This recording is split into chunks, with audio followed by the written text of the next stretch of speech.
So this sermon series that I've been giving on healing is going to continue in Lent with a series on the 7 deadly sins. And I want to give you the connection today in anticipation.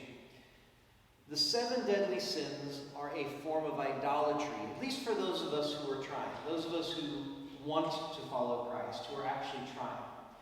They become a form of idolatry in which we seek created things in place of seeking the grace of God. So in other words, for pride, we have the idol of ourselves and our accomplishments.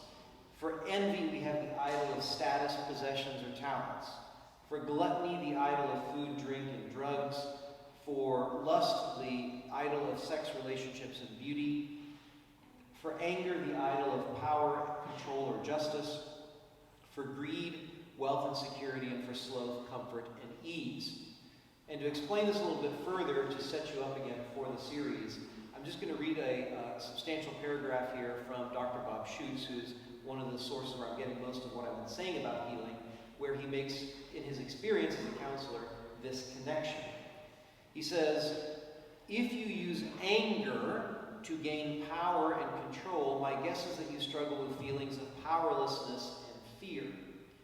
If your capital sin is greed, I would venture a guess that you have a lot of insecurity and use wealth as a way of bolstering your security and self-worth. If lust is the issue you struggle with most, I imagine that you use sex or sexual imagery to soothe the pain of rejection or feelings of not being desirable.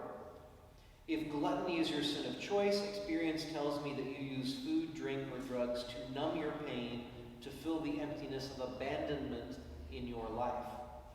If you wrestle with sloth, you have probably given up trying because it is too hard to meet others' expectations. If it is envy that consumes you, I suggest you ask yourself if you have a deep insecurity about your sense of worthiness.